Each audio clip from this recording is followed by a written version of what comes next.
I turned the mic on. All right, and Mr. Chair, it is 7 o'clock. I'd like to call tonight's Planning Commission meeting to order. We do have a quorum.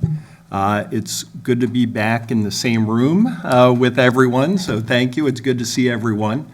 I'll take roll call. Commissioner Brummond. Here. Commissioner Jacobs. Here. And Chair Lanterman present. Please join me in the Pledge of Allegiance. I pledge allegiance to the flag of the United States of America and to the republic for which it stands, one nation, under God, indivisible, with liberty and justice for all. So I'd like to start off by greeting our newly appointed Planning Commissioner. Welcome. I know I speak for even those of us who are not here. I look forward to working with you. If you would, please feel free to introduce yourself to everyone else here and to the folks watching. Yeah, awesome. Well, very honored to be working with the city of Corcoran and representing everyone in the city for our better interests. I'm Lindsay. I am a local resident of Corcoran as of this past May, but I was born and raised in Corcoran as well. Went to the local Buffalo School District, and I work in the tech industry. I work from home, and so I'm building a family here and appreciate the agricultural lifestyle that it offers. But think I also offer an interesting perspective, having my prior home was in St. Paul. I lived in an urban area, so really just kind of can see different perspectives and really felt compelled to be involved given that I have a vested interest in the growth of this city, as I'm going to be here for a while, and have grown up in the city of Corcoran, and so been around the Planning Commission. My family's been involved in the past, so really look forward to getting involved. So you mentioned that your family's been involved in the past. Please give my best to your father. He was I greatly enjoyed my time with him when he served as chair of this commission. So welcome. I will. Thank you so much. Commissioners and staff, does anyone have any amendments or additions to tonight's agenda? Mr. Chair. No? Okay. I would like to propose a change, if we could. I would propose that we move Mr. Scherber's application for the one-year CUP extension from the third to the second item on the agenda tonight. Do we know, will Mr. Scherber be attending, or is he attending? From him. I haven't heard. We did meet with him last week and did encourage him to attend this meeting. Okay. I don't see him currently online, Mr. Chair, but he could join us later. Okay, well, let's just keep the agenda as is then. So as a new tradition of the Planning Commission, I would like to welcome our newest commissioner and invite a motion to approve the agenda. So I was thinking that Lindsay could do the honors for the first time. Would you like to make that motion? I'd like to make the motion to approve the agenda. And I'll second. And we have a second. Thank you. We do the vote official. I'll vote. Okay. I accept that. I vote yes, too. So, okay. I'd like to open the floor to the public to participate in the open forum. This is for members of the public to address the commission on any items not already on tonight's agenda. In-person comments will be taken first. And then anyone joining us online, if you'd like to participate in the open forum, please raise your hand either by the reactions menu on the bottom bar or *9 if you're on a phone. And Mr. Chair, no one's raising their hand at this time. Okay, thank you. I'd like to ask the commission if there are any questions or comments in the minutes or about the minutes? No? I do not. Okay. Could I get a motion to approve the December 2022 Planning Commission meeting minutes? I'll make that motion. I second. All in favor, say aye. Aye. Aye. Opposed? All right, I remembered that time. Perfect. Okay, let's see. I do just want to say, and I don't know that this will be an issue, but I do just want to say up front that we will be enforcing a 5-minute time limit for all speakers just due to the length of tonight's agenda.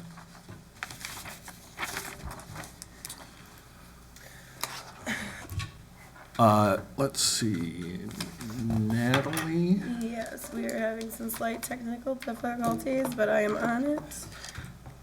Just a moment.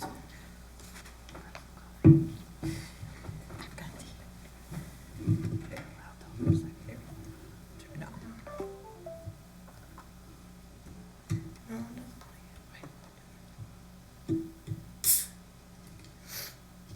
You wanted to duplicate?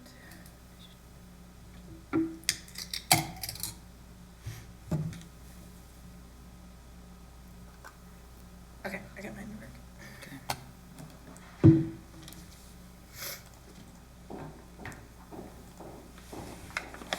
All right. Thank you for your patience, Mr. Chair and Planning Commission.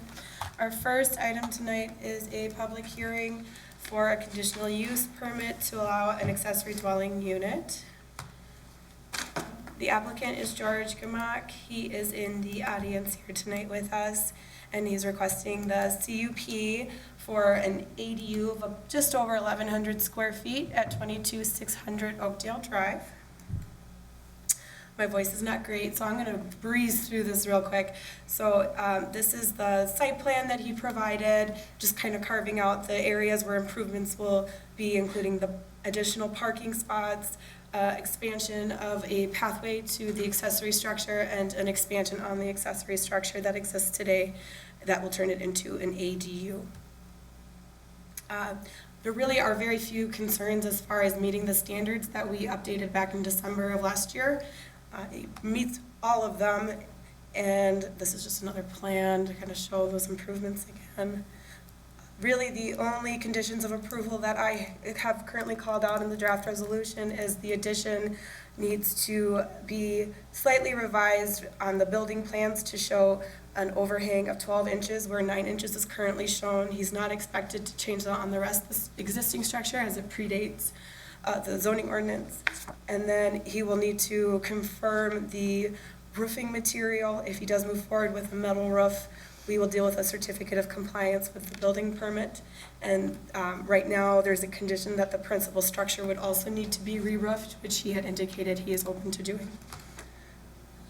This again just goes, there are some additional conditions of approval just to confirm ongoing compliance with standards such as the owner of the property must reside in the principal dwelling or the ADU. It cannot be separated out in terms of allowing different ownership of the ADU than the principal structure. And that we will take care of the addressing at building permit. It's something that I've worked through now with public safety and the county.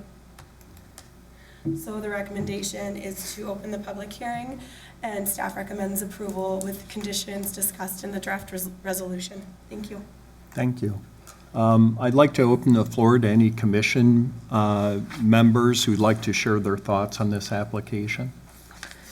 I have a Oh, we have to do a public hearing. Yes, we Oh, should yeah, open let's do the the- public hearing. Yeah. Oh, yes, it might help if I start the public hearing.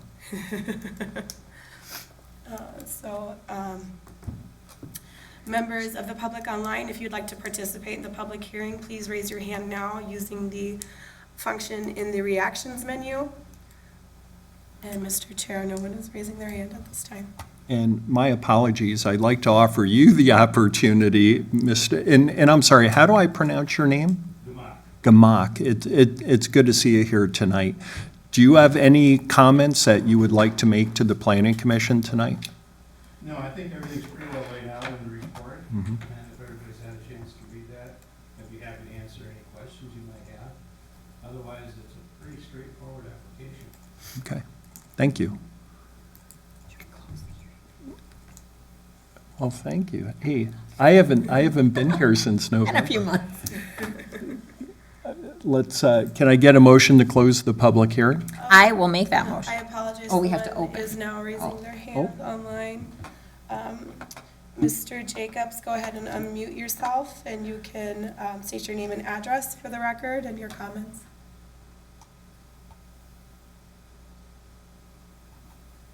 There we go. Mr. Jacobs?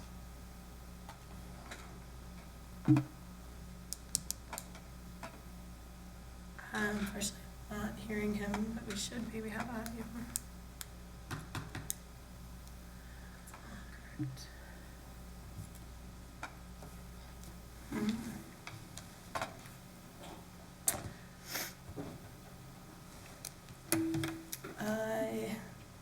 I don't know. There's nothing I can do to fix this. Let's see here.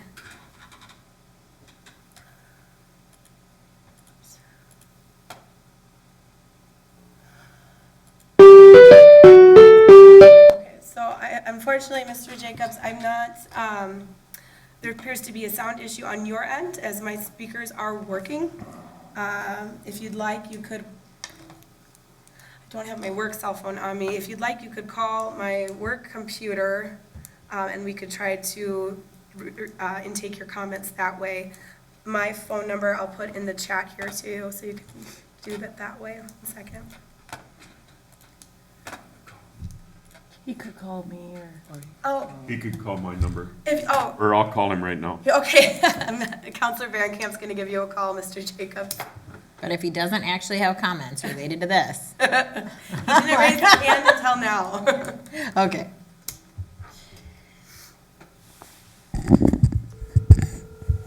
Perhaps he raised his Councilmember Van Camp, how are you? I'm good, Dean. You're gonna need to turn, I believe, your sound down on your computer. Got it. Actually, so I took my mute off, Yes. you did. my computer. I guess I can't explain, why it's not working, but so be it. Good to see you all again. And I do have a question or a comment. I know that as we've dealt with this issue in the past, it was somewhat fluid as we were trying to develop, standards and whatnot around the ADU. And I understand that there's been some finalization of some of those rules, as I think the chair mentioned in December of last year, of which I'm not aware of what those were. But my only question is this. I was a little surprised to hear that the ADU has to be occupied either by the principal owner or the principal residence. So I'm just kind of wondering, was that one of the new rules? Because I don't remember us volleying the, I think the intent, as I remember it, was that the ADU was for like family members and things like that under special circumstances in which it was necessary to have a parent or a child live on the property and, to give them independence to live in the ADU. Is there any concern from the county, and this is no reflection on Mr. Gamak, who, I certainly know, this ain't relative to his particular project, but is the city at all concerned about, people just starting building ADUs all over the place and then, I don't know, living in them and renting out the house, and it just becomes, single family residential neighborhoods. All of a sudden I've got a bunch of ADUs, where they're renting that out or the main house. Mr. Chair, if you'd like, I can speak to that standard. Or should we close the public hearing and then address the question? Fair enough. Okay. Can I get a motion to close the public hearing? I'll make that motion. Second? Second. All in favor, say aye. Aye. Aye. Opposed? Thanks, Dean. Take care. Okay, thank you. It is a topic I was thinking about as well, and I'm not familiar with the rental ordinance, and not for current property owner, but in the future, is there a parameter around if it can be rented or not, the ADU or the home? I don't know the answer, I guess I wanted to know that one too.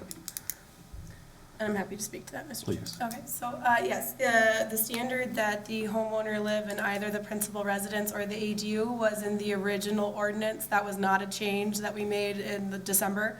That is standard for other cities as well to have that requirement. So even if the house were to be rented out, at least the property owner is on site, you're not renting out both. That's usually generally the concern is when they're both rented out. The idea being that as a homeowner ages, they might want something that's a single level, they might want something smaller, more contained, and then they're able to offset some of their living expenses in retirement by renting out the house. And it also is, the idea is that the ADU can also be, as he said, used for aging parents or a handicapped child, or also used as a ability to offset some expenses and wealth generation as well. So those are all positive aspects that the ADUs tend to, that's why they're attractive to people and that's why they get built. Are we concerned about them popping up all over the place? This is the third application that we've seen since the ADU ordinance was first adopted back in, I want to say 2013 or so.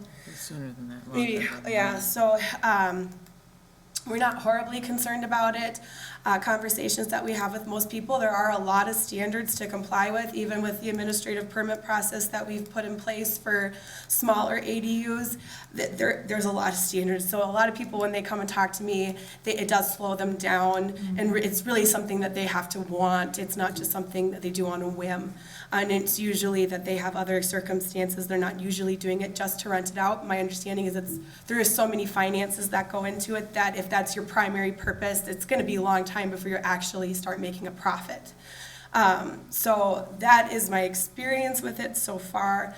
As far as the rental ordinance that is being drafted, not currently adopted, I'll just add, but as far as it's drafted, if either the house is rented out or the ADU is rented out, that would require a rental license.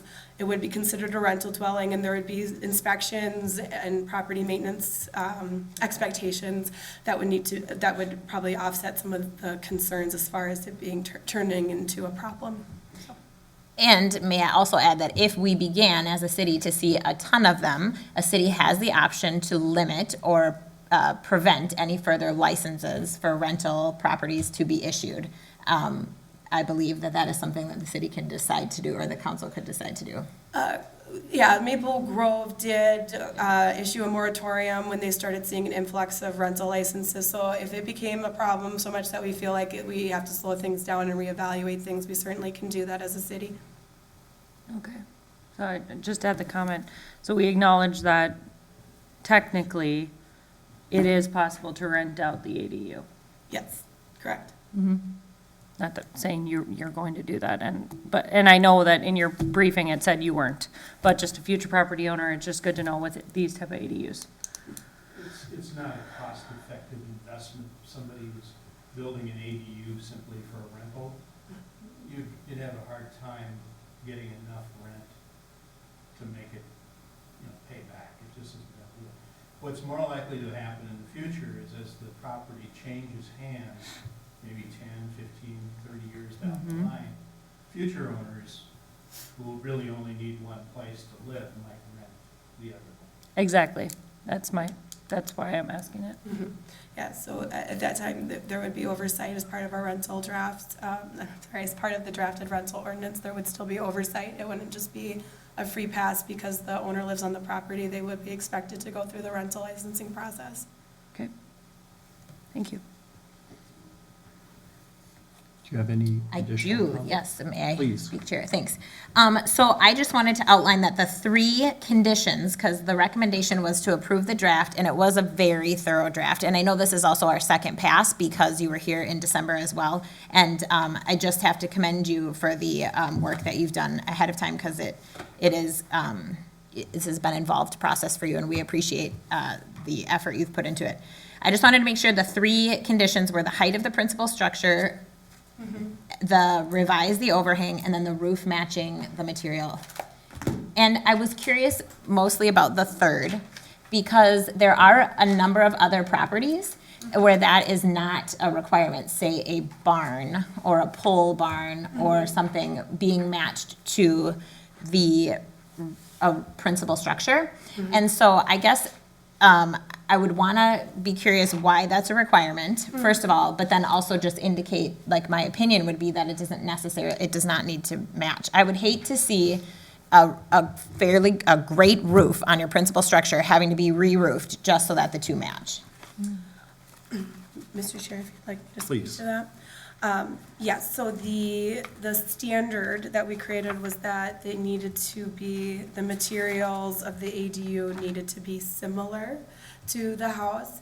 And so as staff, I am erring on the technical side and saying, well, is it similar? But I believe I said in my staff report that the commission and council could decide the spirit of the standard is met and it doesn't need to be 100% exact. And we could certainly remove that requirement in the, or remove that requirement in the resolution, and that could be forwarded to council as a recommendation. And I believe in this case, because it is that you're adding on to an existing structure, so I feel like it isn't a brand-new ADU that's being built, right, where you get to select material. And so in that case, I feel like that makes this even all the more, like, I appreciate the erring on that side, but all the more the reason why we don't need to require it to be, I would say it satisfies the matching, unless, of course, you wanted to change that for yourself, which you can certainly do. If I could comment, steel roofs are superior to asphalt roofs. They're more expensive. At some point in time, we probably would prefer to have the steel roof, but we're gonna have to re-roof the entire building in order to make everything match. So the ADU is gonna have new roof, whether it's asphalt or whether it's steel. If the steel on the house is more expensive, we might want to wait on that, in which case we just simply go with the asphalt. I will say that there was a time when we looked at accessory dwelling, or accessory buildings, having a color match at least, but not necessarily exactly the same material for the roof and even the siding in Corcoran. And I think that's still the case if we're looking at an accessory building that is not an ADU. So the ADU has a higher standard. Sure. This building was originally built to match the house. It was Right. using the same materials as the house. And so I think, if you're looking at something that looks more like a compound than a farm, that's kind of what you want. And so chances are we'll end up putting architectural shingles back on it and wait a couple of years before we do the house. Okay, I just think that both, that option sounds like it meets the standards. So I would recommend removing it as a requirement on the resolution. Okay. And then my last question, because you just briefly mentioned it, you said that at the time of building permit, you would address it, because that is now something that you've been able to get from Hennepin County. What did they decide is the method they want it to be addressed? Address. They basically said, we don't have a way to do what you want to do, and we don't have a way for you. So we worked it out with, so they said basically do it as what you want to do until we come up with a better solution, because their system is going to go as it is.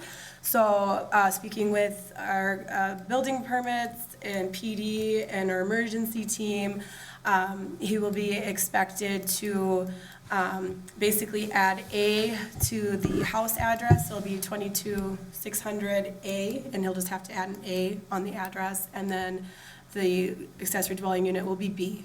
And then they'll just have to know that if they need medical attention specifically in the ADU, you'll want to say unit B, so that the police or emergency responders are able to respond to that in an effective manner.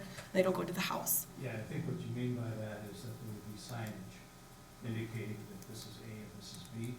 Yeah, so you'll just add a letter to the, so we're. Rather than changing my driver's license. No, no, and the people that live in the ADU, Or their the mail. address will still be 22600 Oakdale. Sure.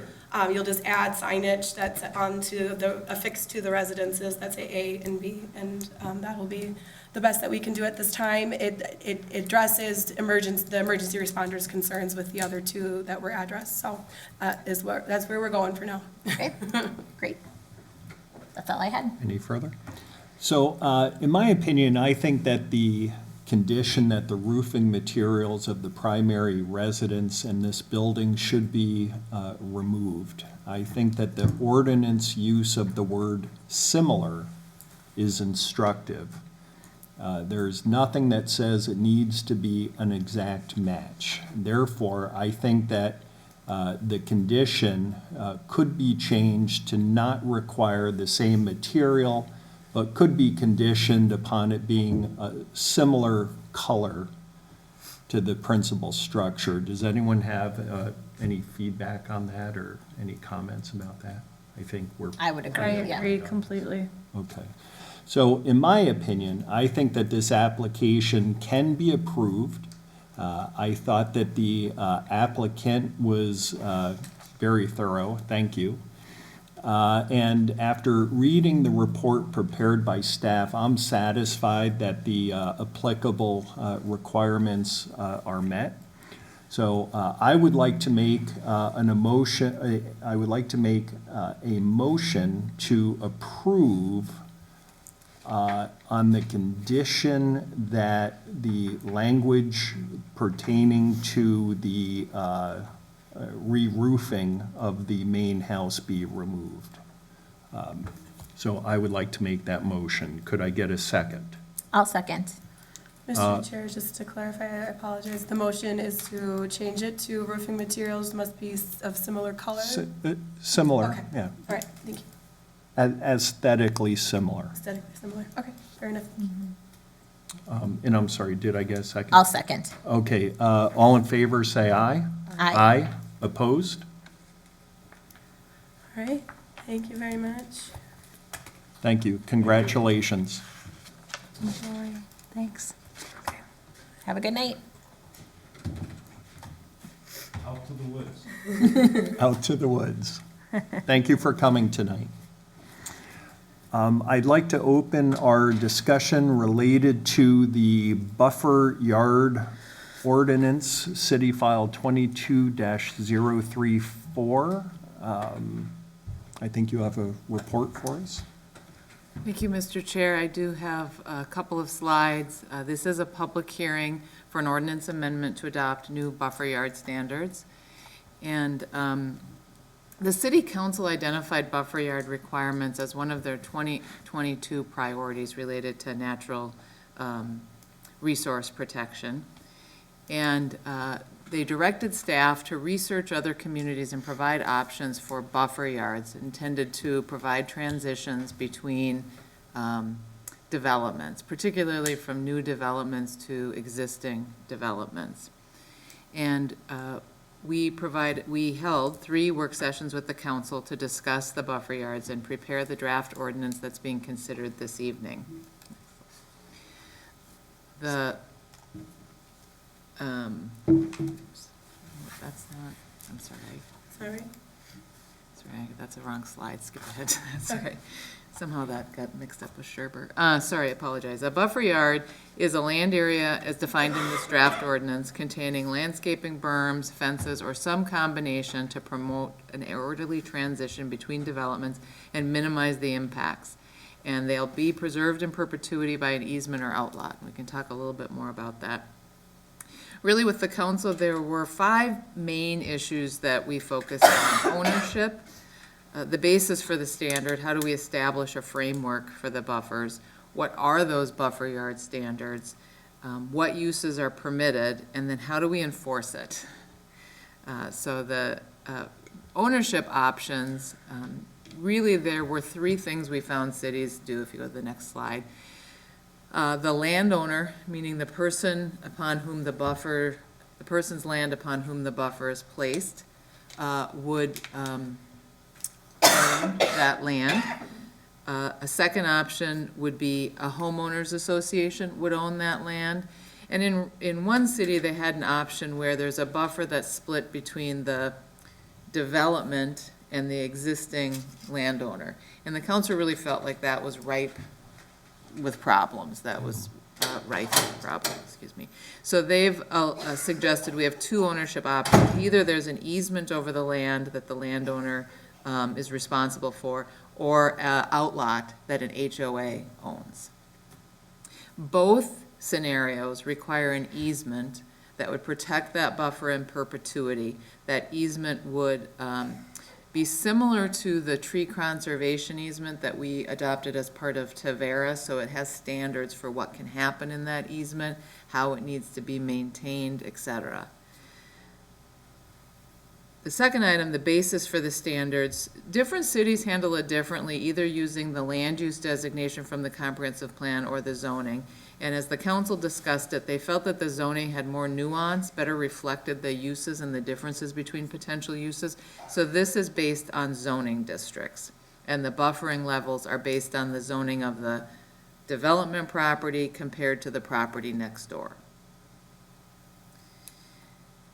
The standards in the ordinance provide options for the buffer yard using distance, fences or berms as a physical structure, and landscaping. And those vary depending on the mix of those three items that you use. Credit can be given for existing streets that separate a new development from existing development, or natural features that exist. But that is as written at the council's discretion, depending on how thick that natural feature is or high.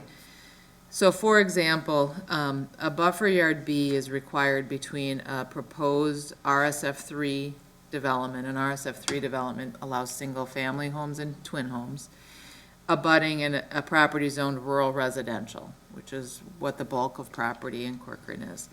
So in this table, which is pulled from the report, you can see there's 5 different ways to meet that buffer. Depending on the width of the buffer, 10 to 30 feet, the amount of landscaping required varies, and that's impacted by whether or not there's a fence or a berm included in that buffer.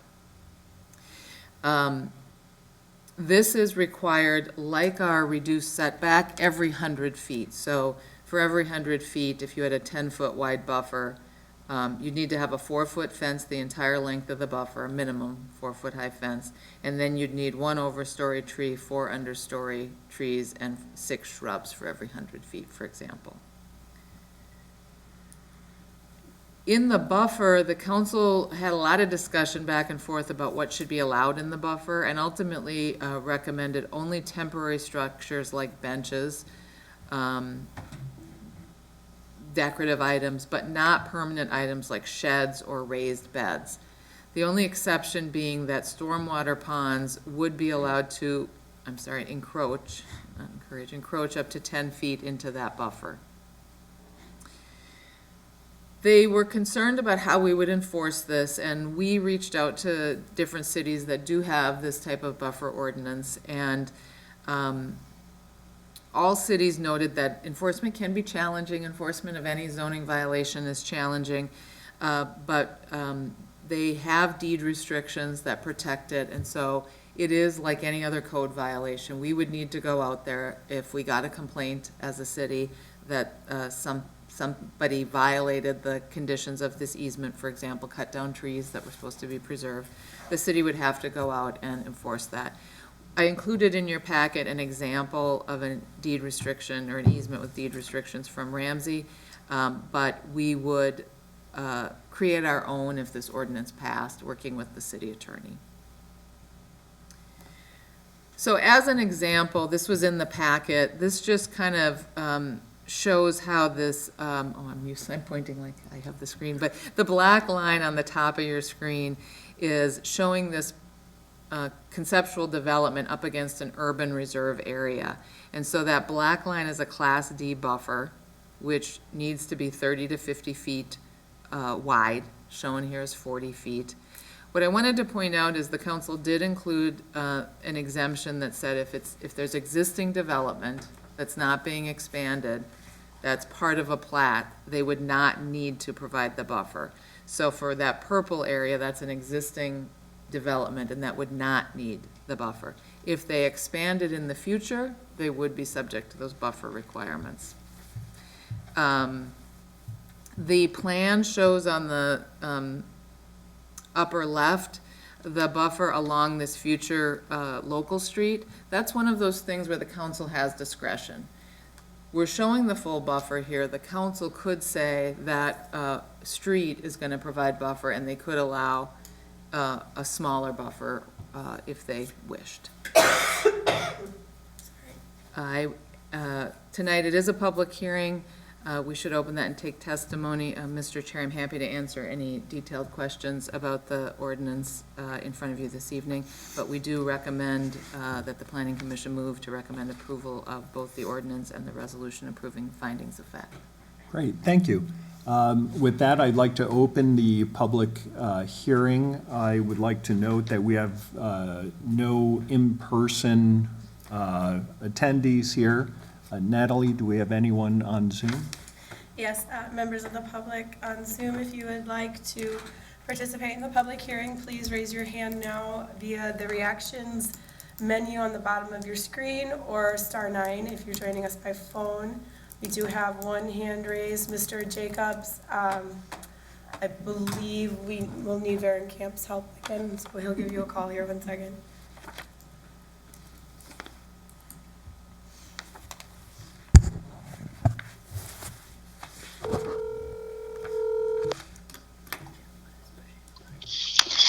Hello, Dean, how are you? Wonderful. Nothing's changed, man. Okay. Hold on. Yep, turn your computer off or down. Okay. I did not know that this was on the agenda, and as some of you know, I don't know if this is exactly what I was talking about prior to my exit from the city. But where I had talked about the idea of increasing buffers between, and I'm going to choose a different set of terminology, and Kendra, please tell me if I'm talking about the same thing, but when you talk about rural, RR or urban reserve, I was more focused on creating in our ordinance standards a buffer zone when you've got, let's just call it, simplicity, when you've got Lennar coming in and building a sewer and water development, and I'll call it high density.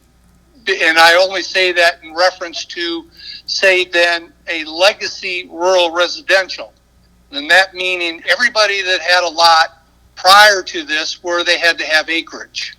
So you've got high density new residential coming in and building right against the back of a property line of a neighborhood that's rural residential, like the property I had and my daughter owns now and everything else. And I thought that the city council, at least people that I discussed it with, had some interest in that. So my first question is this kind of along that line as to addressing this issue between a new development and an existing rural residential?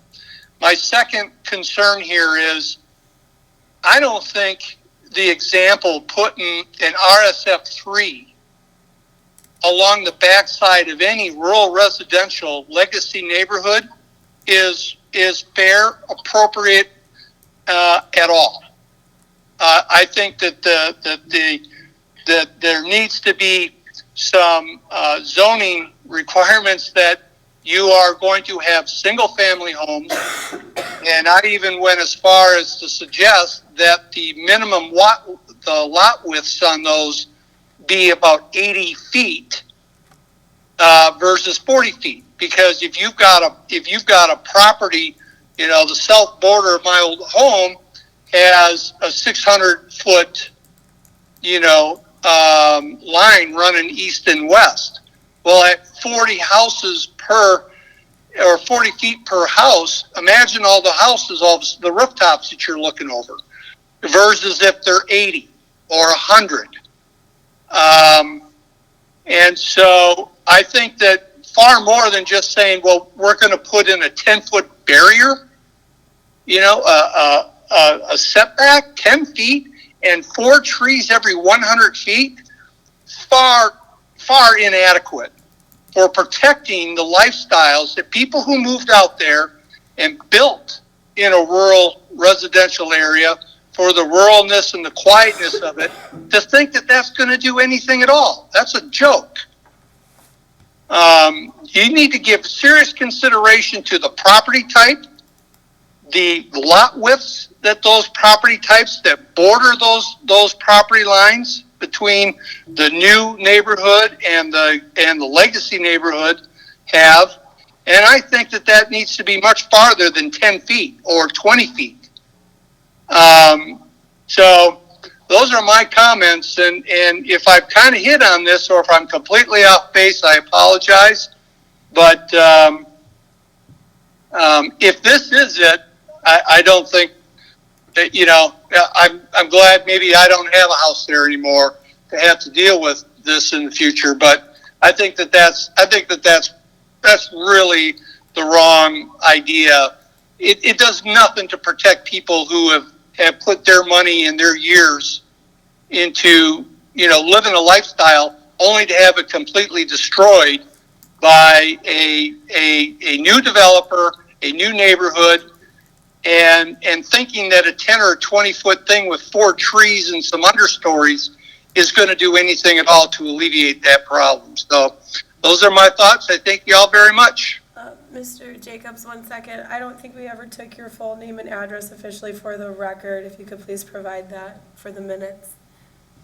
Okay, Dean Jacobs, 3821 West Lake Street, Pequot Lakes, Minnesota. And for the record, I am still a landowner. So I do have a vested interest in this topic.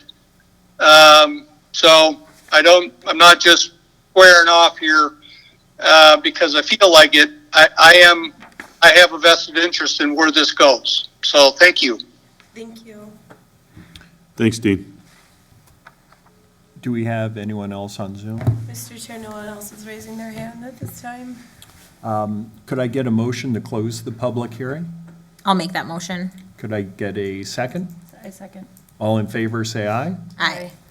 All opposed? Oh, I'm an aye too. All opposed? Thank you. That'll close the public hearing.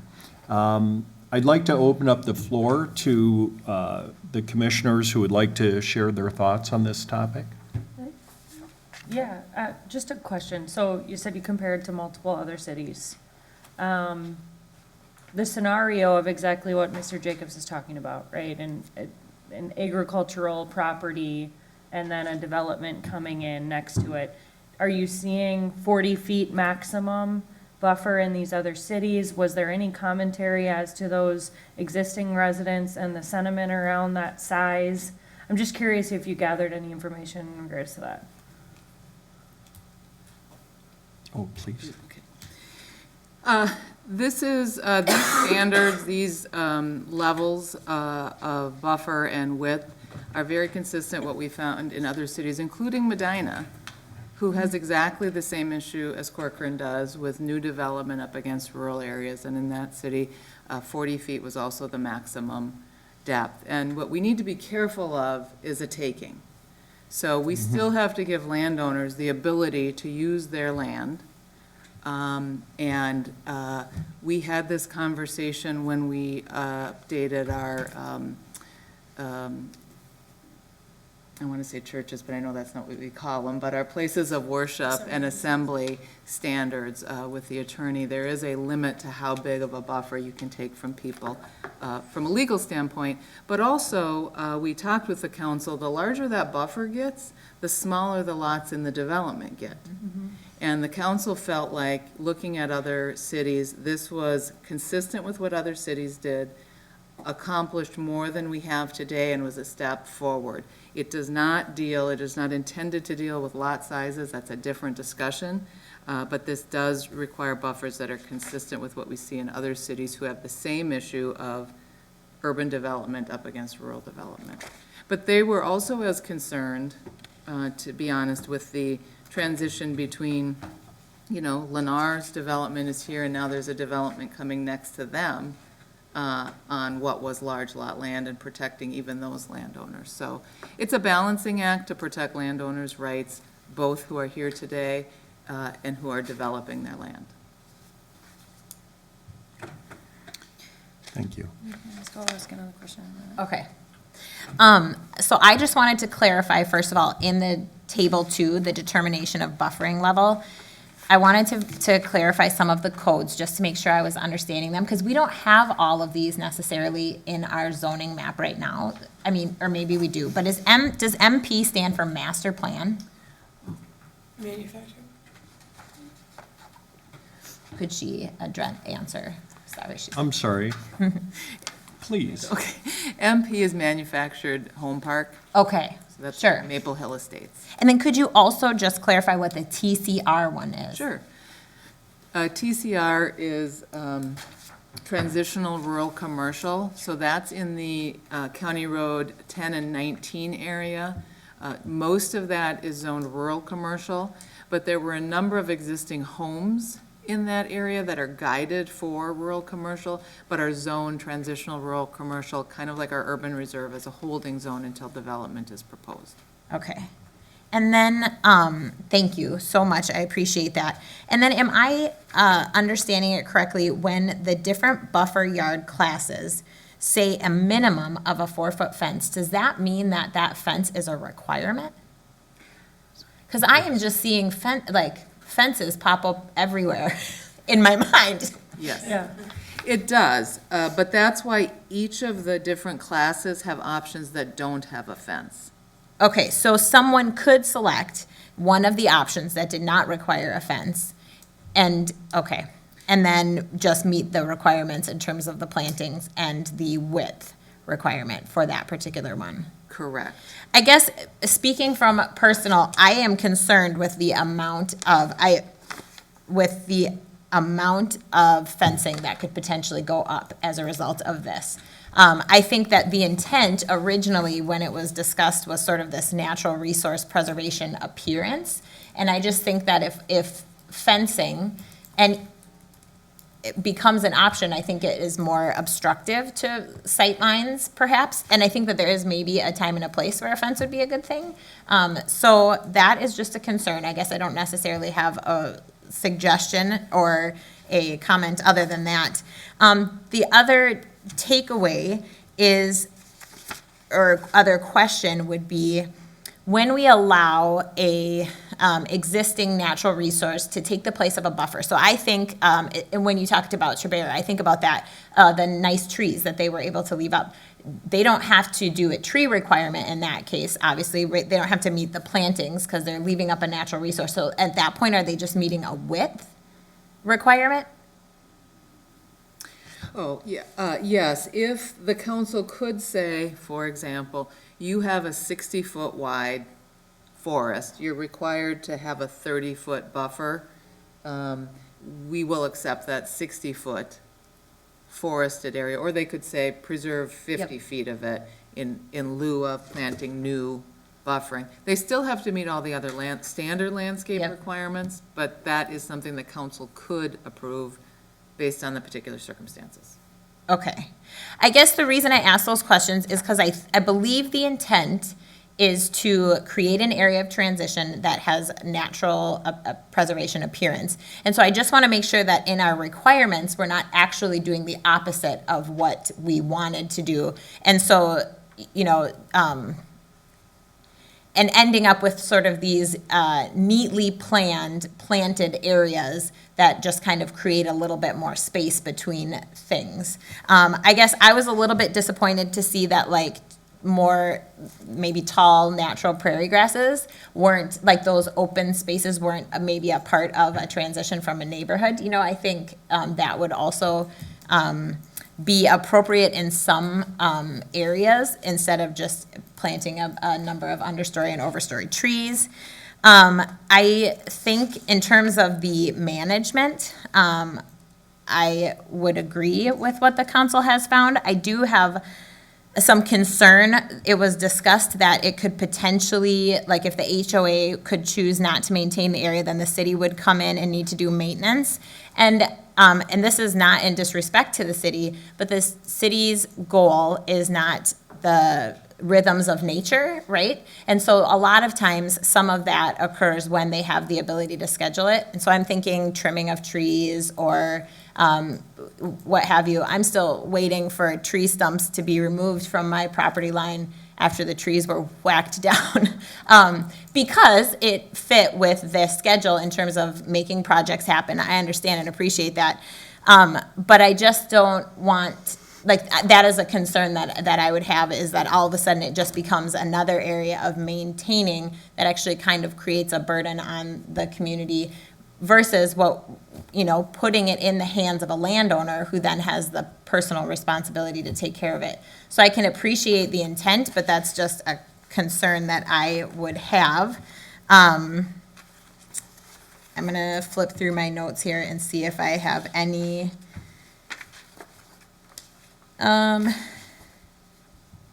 other, so I guess I would make a recommendation that,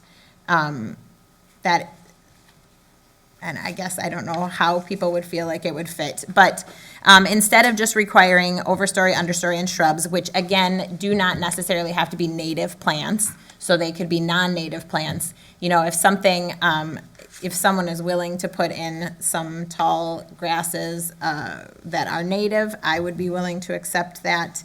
Maybe that's just something that needs to be looked at on a case-by-case basis.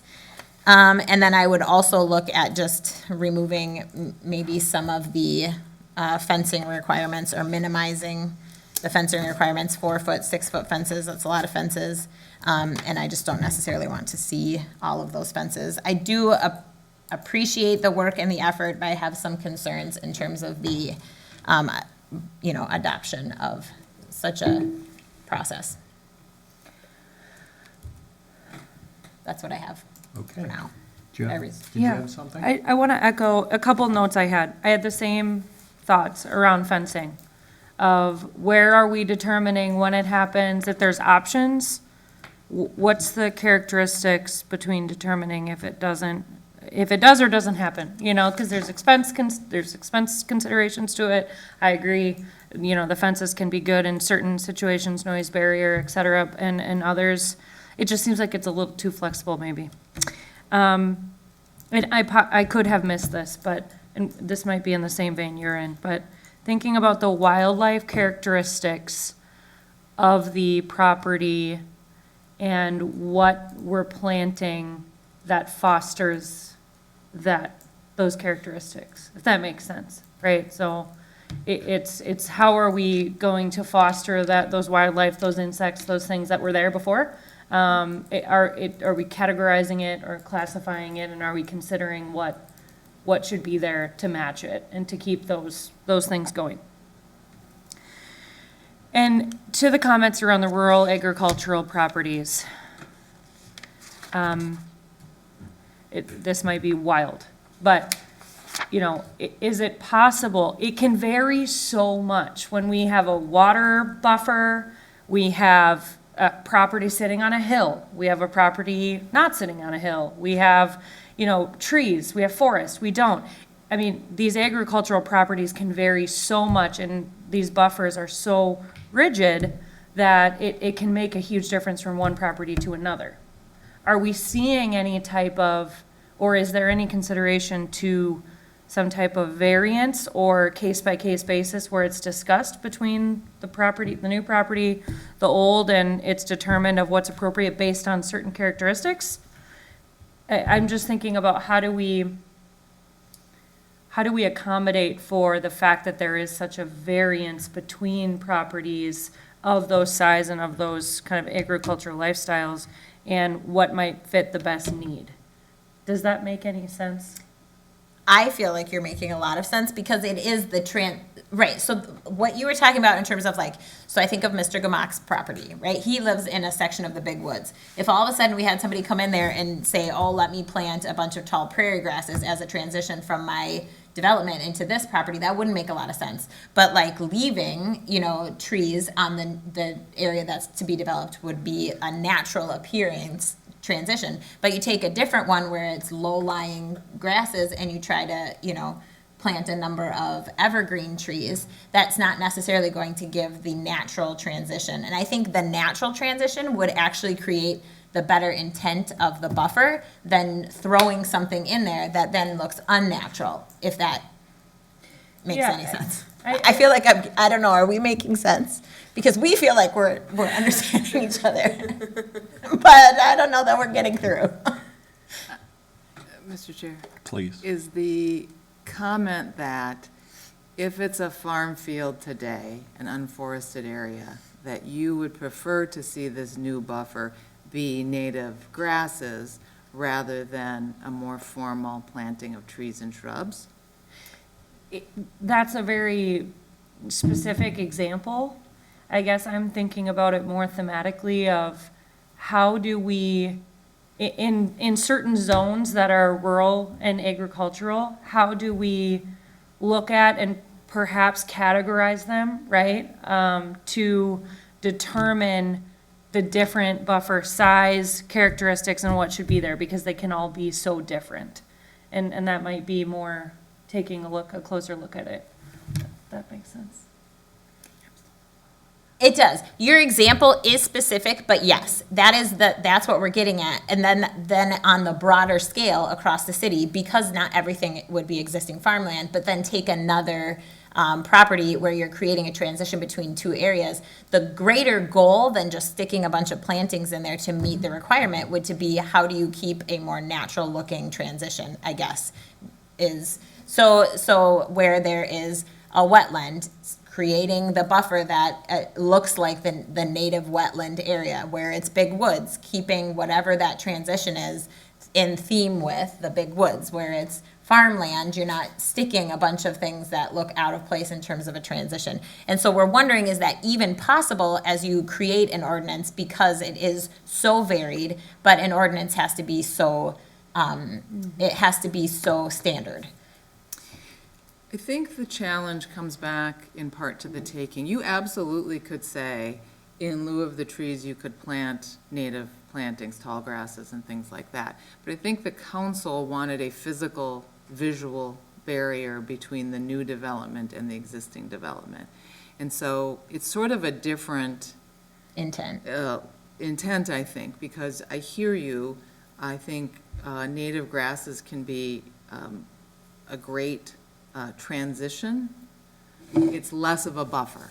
And I think when the council talked about this, we did talk about the difference between what are transitions and what are buffers. And so what I would say is a transition is more what you're talking about in my specific example, whereas a buffer is more of a visual barrier, at the sight line. And I think that's where they did have some discussion about that. Is it possible to do that? Absolutely. But again, Yeah. I think you could not say, for example, you Right. should have a 100-foot native planting Sure. zone. Yeah. And then may I think from what they're both saying too, what I'm also gathering is they would like some consideration into the existing plantings already in the area. So I guess is the question, like, is there a way to add a requirement that the existing vegetation of the area be considered in terms of what species get planted? Is that, I feel like that was, That was one of the points, for Okay. sure, All for right. sure. All right. Thank you so much. I don't know if it's possible or not. Well, we can certainly say that, Right. but you probably, Commissioner, know better tthan anyone. Right. A lot of the existing vegetation is not stuff you want to see. No, it's not at all. No, and especially if you're buffering a farm field, so Okay, so perhaps it's not about take consideration of the vegetation, but rather the inhabitants that, you know, flourishes. Wildlife and the, you know, the overall like conservation purpose.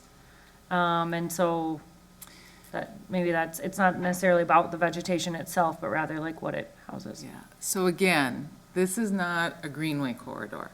This is really in an urban area, an area that is planned to get sewer and water and develop at a minimum of 3 units an acre. To allow that density to develop while still providing a buffer. And so I think one of the things maybe we could add into this section is for this buffer, it needs to be native plantings.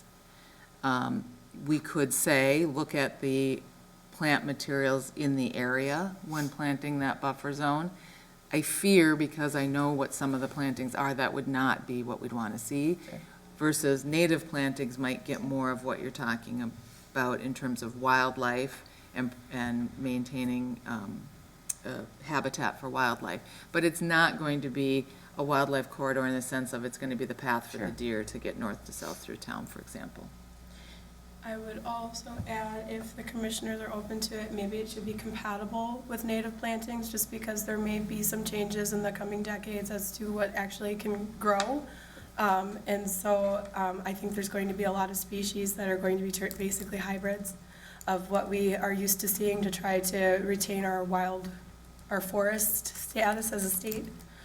So I think having that flexibility of not necessarily having to be native, but something that works with the native. Sure. I would recommend having a little bit of flexibility in what's considered native and what will work long term.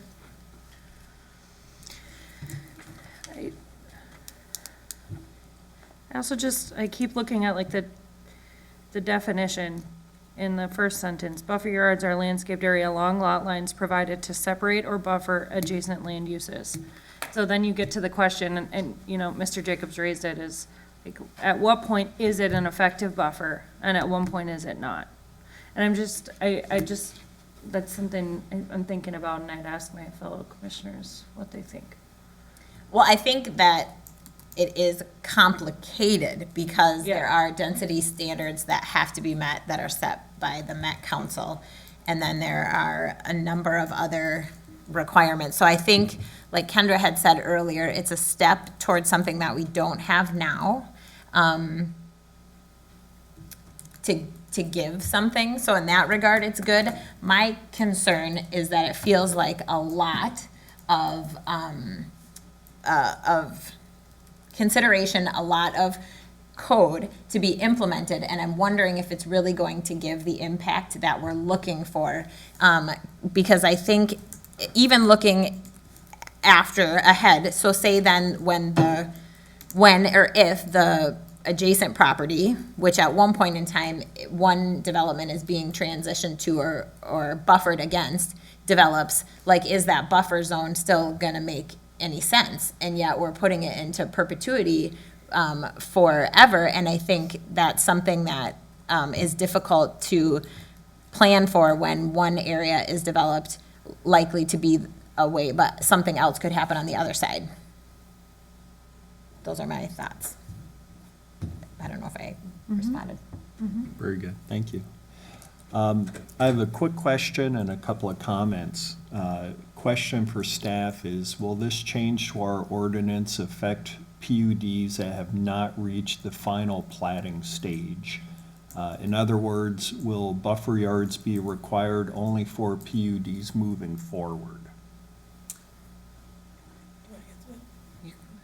Mr. Chair, it would not affect anything that's already received a preliminary approval. Everything that's in a concept stage right now, that council, we've had 2 concepts that are, one for sure that's moving forward at this time. It would affect them, but anything that's received a preliminary approval, it would not affect, because they already have their entitlements. The final plat is more of meeting the standards of approval that were outlined in the resolution. Okay, thank you. As for ownership, I agree with staff. Joint ownership, I think, would be a mess and should not be considered. It should be off the table. It sounds messy to me. Titling and the contract between the two landowners, which I do not know would bind new owners unless it was done as an easement. I agree that this should be left open as it is in the draft by providing flexibility for ownership, either landowners or an HOA. Ultimately, I think that buffer yard should be owned by the property owners, and HOAs would have the restrictive covenants with homeowners to not remove trees or vegetation where HOAs are applicable. In the HOA context, when someone buys a home there, they know what the restrictive covenants are. Likewise, when a developer asks for a PUD, I think that this can be a condition. Does anyone have do you have any comments about that or thoughts on that? I agree. I think if you were doing a PUD, or it doesn't even have to be a PUD, a project that had an HOA, you absolutely could put the easement on the owner's property and also include covenants in the HOA. Okay, thank you. Now, in other circumstances where there is no HOA, could staff explain to me where we would see this? I guess to be more clear, how would an existing or future homeowner not in an HOA be required to have a buffer yard? Sure. For example, when we spoke to the city of Ramsey, they had several examples where there were single-family developments that were not part of an HOA. A developer came in and said, I want to plat 20 lots and I'm going to sell them to builders or I'm going to build them myself. No HOA because there was no common open space or anything like that. In those cases, that easement ran along the back lot line of those 8 lots, whatever it was, and they had that restrictive covenant in their backyards. So they, as homeowners, have that filed against their property. There's no HOA to maintain it. Okay. So could there be a recorded restrictive preservation covenant that is added as a condition if there is, for, just as an example, a CUP or variance requested, or is it only when a new lot is created? This, as drafted, would apply only to newly platted lots. Okay. Thank you. I'd like to learn more about the challenges that Ramsey has seen. I do not like adding an enforcement provision that includes a misdemeanor criminal penalty if someone removes a tree from a buffer that they own. The penalty for a misdemeanor crime is up to 365 days in jail. I think that's pretty serious for cutting down a tree.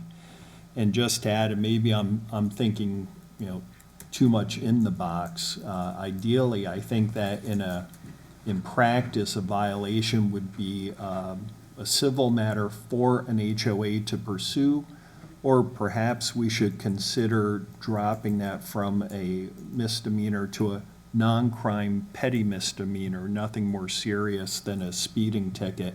My concern is that I know of a couple of residents here in Corcoran who are employed because they have secret or top secret clearances that they could potentially lose with a misdemeanor conviction. And I just think that that's just not appropriate. So to be clear, this would not apply to current lots, only those that are newly created from like a subdivision, correct? Correct. Okay. And, because Kendra, I think you make a very important point. I wouldn't want to see this getting into a Fifth Amendment taking territory. I wouldn't want to see us getting into that and paying compensation to the homeowners. So I guess at the end of the day, I like the proposal. I'm generally in favor of it. I could be swayed by some of the arguments made or in comments made by my colleagues. My main concern and my hesitancy to fully supporting this, though, is not fully understanding how this would apply to non-HOA circumstances. And I guess I would ask, my final question is, has this draft been reviewed by the city attorney? Mr. Chair, it has. In fact, he suggested the misdemeanor language, but we can certainly revisit that to a petty misdemeanor. Do you know why the level of misdemeanor was recommended?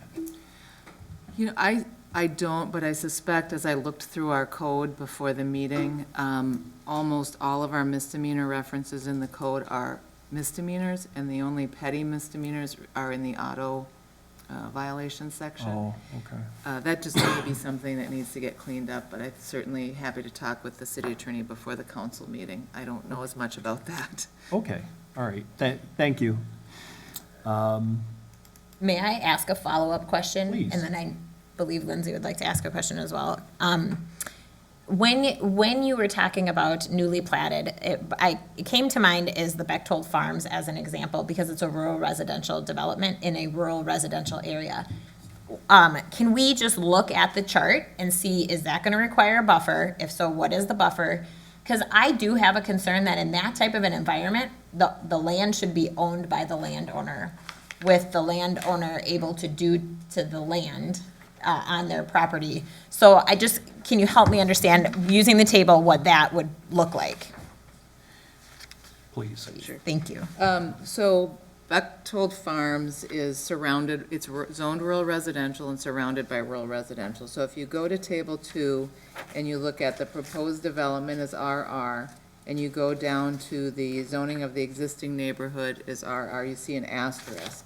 And what that means is no buffer plantings are required. However, along the perimeter of the development, all structure setbacks must be the equivalent of the rear setback requirement. So even if the lots were oriented, and I don't know that they have any that do this, where a side lot was against your backyard, the existing neighbor's backyard, it would need to meet the rear yard setback, not the side yard setback, which is deeper. So it pushes those back a little bit, but does not require buffers, buffer plantings, because the idea is it's like. Okay, thank you so much. That's helpful. May I ask just one more question? Please. Similar to. Yeah. The tree preservation easement that was. My question, Yes, Sorry. yeah. Okay, sorry, I didn't know if we wanted to bring that up, because that seems to be a question. I apologize. No, it wouldn't in this. Okay. So Natalie's question, just since I we're whispering over here, No, it's okay. was, would that be similar to the tree preservation easement that is on the west side of Bechtold Farms? Yep. If this were coming in now, it would not have a conservation easement around the perimeter of the site, because they aren't required to plant a new buffer. It just would have to have that larger setback. Okay. What I was also trying to get at was that Bechtold Farms is an interesting example, because they chose to put a preservation easement along those trees. That was something the developer wanted to do and that we worked through with them. So that is an example of, while there is an HOA, the HOA does not own those easements, but those property owners do own that, and that's part of some restrictions they have as they are working through building permit.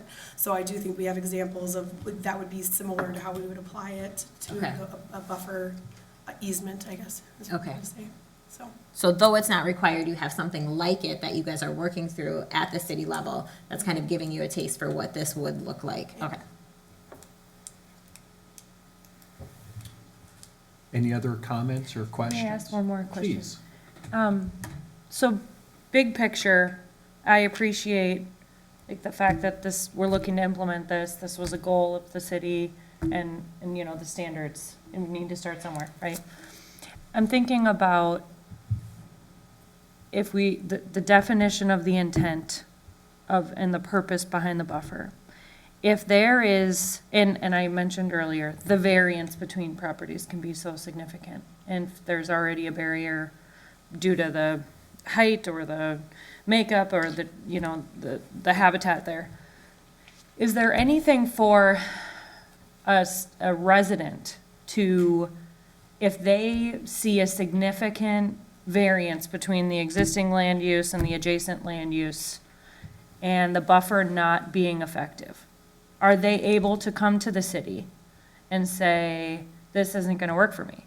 Or can we rethink the sizing? Or, I'm just wondering, are there special circumstances or instances where there's consideration given beyond the standards? I'm curious about that question.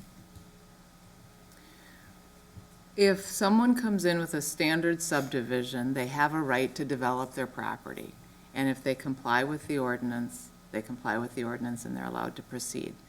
All of our urban developments have been PUDs, and certainly as part of a PUD, we have worked to negotiate larger buffers. The Tavera example I used, they were not required, we don't have a tree preservation, they were not required to preserve any trees, and staff worked hard to preserve that tree buffer on the west side of the property, which was identified as a significant natural resource in our comprehensive plan. And we can do that with a PUD, but landowners have rights, and if they comply with the ordinance, no, the adjacent landowner does not have the right to overturn what the code says. May I just, on the heels of that, because Commissioner Jacobs is just sitting with us, there is something in the works to potentially, the PUD categories is what I'm thinking of. And so what they're doing is, in order for a developer to request a PUD, having to meet a certain percentage of categories. And so one of the categories is working with neighboring land, like they have to have a meeting with the neighborhood to talk about and present their idea. That's a requirement in order for a PUD application to be completed and go before the council. And so one of the categories is an effort to work with those landowners. And so I see that as being a potential to bridge the gap between, yes, both the individual has the rights to develop and also an opportunity to say, I would like to make it cohesive. So I just wanted to mention that because that's very helpful. not necessarily something that you were aware of yet, so. Thank you. PUDs do give us a lot of discretion today to negotiate that transition or buffer. And I think if we change the ordinance, it will continue to do that. If we have that discretion with a PUD, why do we need to add this language at all? Aren't we, yes. If we already have, if the city council already has discretion to require this as part of a negotiated PUD approval, why would we remove discretion from the city council by adding this code? So what I would say is this would be the standard for a standard subdivision. And when we have a PUD, we start with our baseline regulations first as the framework for the negotiation. So I think it makes it easier for the council to say buffers are important to us, we have it in our code, and if it's a PUD, we want a bigger buffer, for example. So that's where I think it's helpful. It is theoretically possible to do a subdivision that's not a PUD. It's very difficult with our current ordinance, but it's theoretically possible. And so this would help in those circumstances. It also helps, it is much easier to do a commercial or industrial development that's not a PUD. And we are going to start to see those. And so many of those will come in under what I would say are standard zoning, subject to the C2. This requires buffers for them that don't exist today. And if I may, Chair, the goal is to eventually have the code as such that it's reflective, so there's less of a need for PUDs. And so perhaps this is an opportunity where it's updating it to at least a standard that people are, people desire, right, that the city desires. And then in that case, perhaps then a PUD for that as a benefit isn't necessarily, you know what I mean? Like, we wouldn't have to rely on those PUDs quite as much because it's written in the code. Yeah, and I agree with you on that. My only concern, and I think you know I'm no fan of PUDs, but my only concern is the inadvertent removal of discretion from the hands of city council. And by putting this into code, that removes the council's discretion to make different requirements that they would rather see in the future. And it would bind not only our current council, but all future councils. So that's, it's that fine line between, you know, it's kind of like dealing with the devil you know and not the one you don't know. Would you like to, oh, I'm sorry. Well, I just have one final question, I guess, and that is today, say that a subdivision was developed per standard, there is no requirement for a buffer zone as it is right now. So at a minimum, even though, yes, because I have some concerns as well that it's actually going to be far more rigid than and create something that we don't necessarily want. Not because the intent of it is bad, but because it's going to be rigid enough in order to say, I did this, so that it's not going to actually give the appearance of what we want in the intent. Like, it's not going to externally represent the intent. So I have that concern as well. But if we at least adopted it, then if someone were to come in, and to your point, the commercial or the industrial, the other areas that aren't necessarily pursued by PUD, then at least there would be a minimum standard that's required. Yeah. Okay. I guess, and thank you for all of the comments tonight. I guess my only hesitation, or I guess my only request is I would ask the city attorney to give this some additional attention with respect to the enforceability of such a condition on developers and how this could be accomplished in non-HOA contexts. So I would ask of that. And you may have covered it in your first language, but I'm just not up to par. But you are requesting that it be considered a petty misdemeanor and not a misdemeanor, because Yes. as well, I don't necessarily believe that somebody should be penalized to that extent. Well, just coming out of law enforcement, I know the difference between paying a speeding ticket and getting a misdemeanor conviction on your record, and I wouldn't want to impact someone's employment because they cut down a tree on land that they own. So Yes.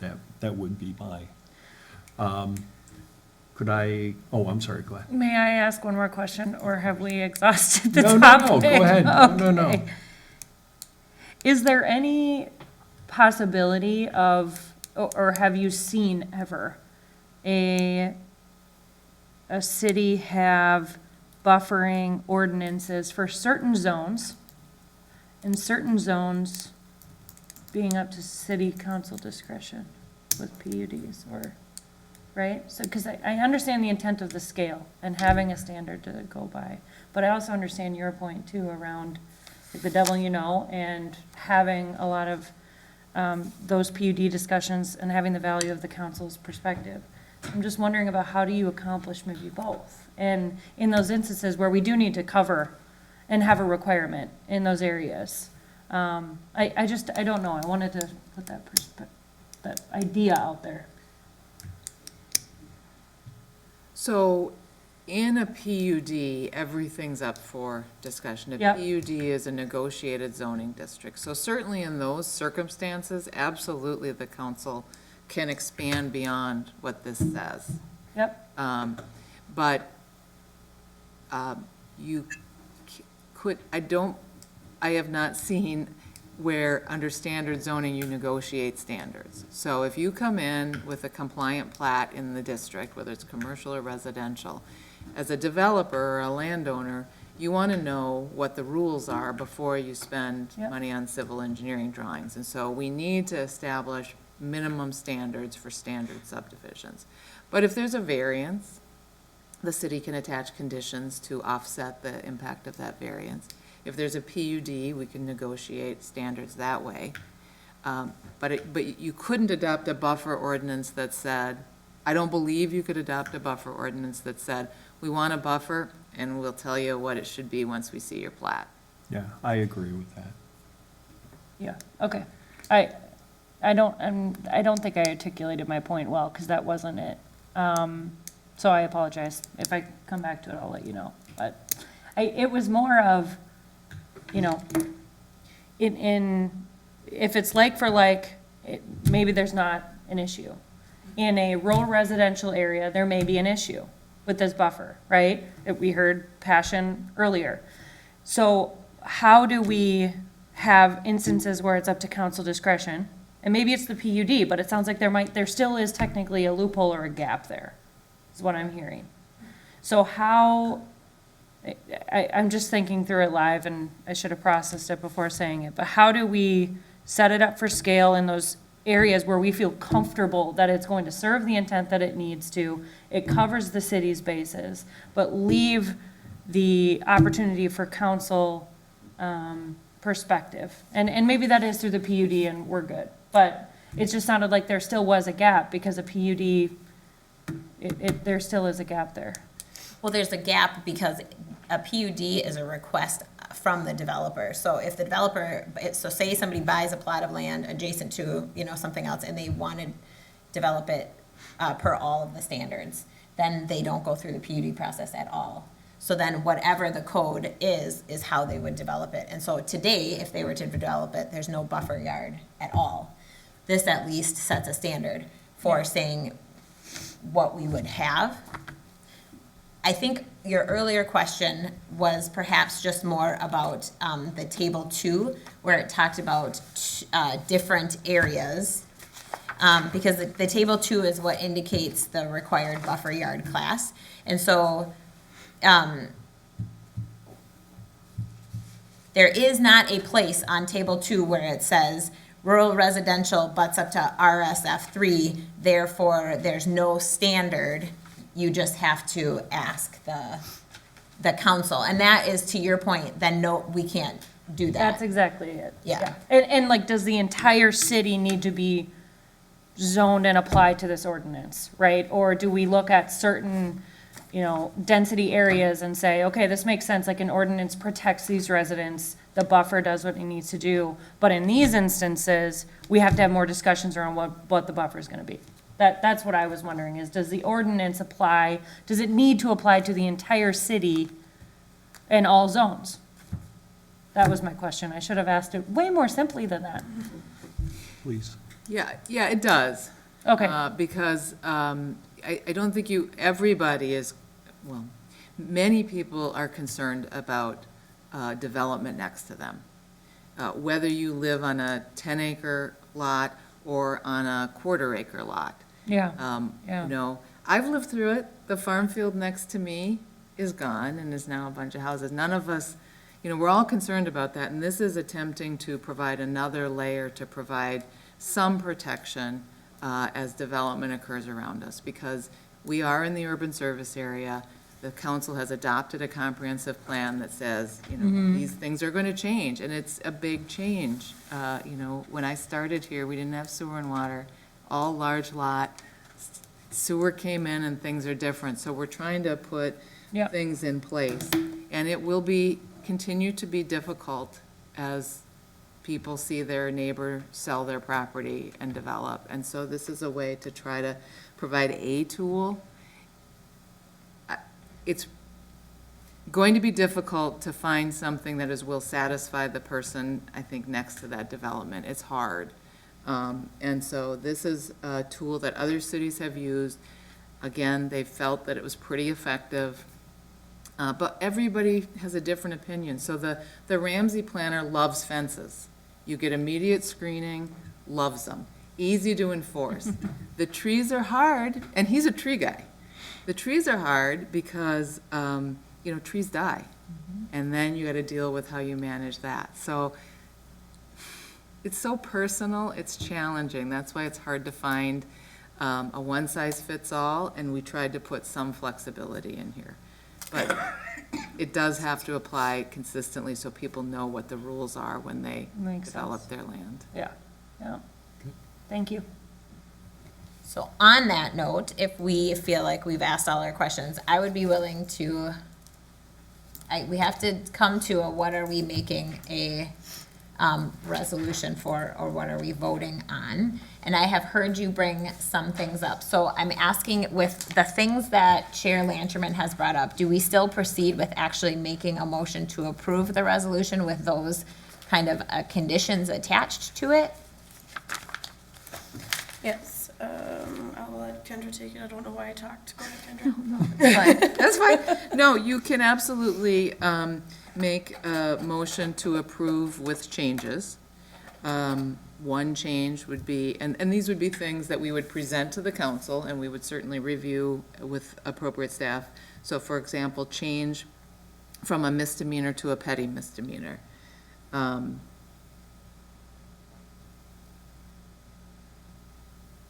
I don't know, I'm trying to look in the other note. Well, another Your another natural plantings. yeah, thank you. I'm sorry, I don't mean to interrupt. Keep going. No, but those things you absolutely can say, change these things about the native plantings, the petty misdemeanor. The fencing. Yeah, I'm not sure how we reduce the fencing options, but yes. Okay, and then Chair Lanterman, your concerns were you wanted to see where it worked more in an HO, or with a setting that was not an HOA. You wanted some more information on that. So I'm curious, because that was something that Chair Lanterman had asked for, and because we only have 3 tonight, so we have one shot at this. Is that possible to attach as a condition? So I approve, or I make a motion to approve with the condition that we are, that how this impacts non-HOA neighborhoods? Or does that have to be a whole separate, we're just not approving this right now until we get that additional information? You have several options, so that would not be a change to the ordinance. Sure. That's, I'd like some more information about how this works. You would, if you were going to approve with changes, it would be change to petty misdemeanor, add language to allow tall native grasses in lieu of shrubs, or whatever the things are. The question about how does it work when there isn't an HOA, we can talk more about that tonight. I can give you the Ramsey staff person, and you can talk with them. I mean, how it works is through that easement, gets applied to the property, deeded against the property, and then it is like any zoning violation.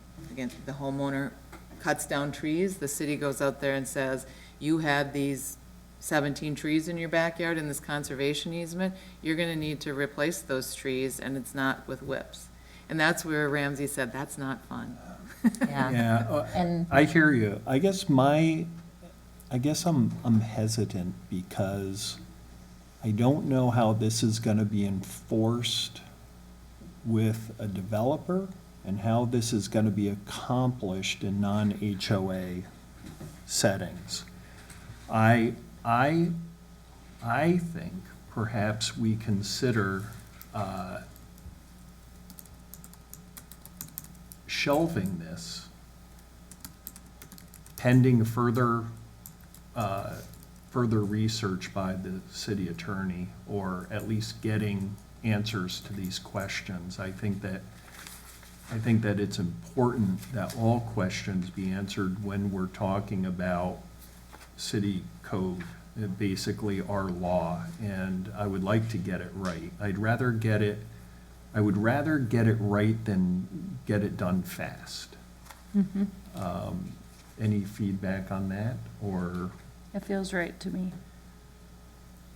yes, I would agree, because I feel like the strength of democracy is the slow speed at which things change, right? Because the idea is to think through implications. I'm curious, though, if what are the specific questions regarding how this is enforced? in non-HOA areas, are they legal questions in terms of a particular situation down the road? Because Kendra explained how it would work in terms of like the specifics of it being an easement and then not being able to cut down those trees unless it's, replanted, that falling on them. So I'm curious what additional questions would satiate the desire to know more. Well, I guess really what I'm looking for is what you just described to actually be in the code. I don't see that. I The don't, specificity of what would happen.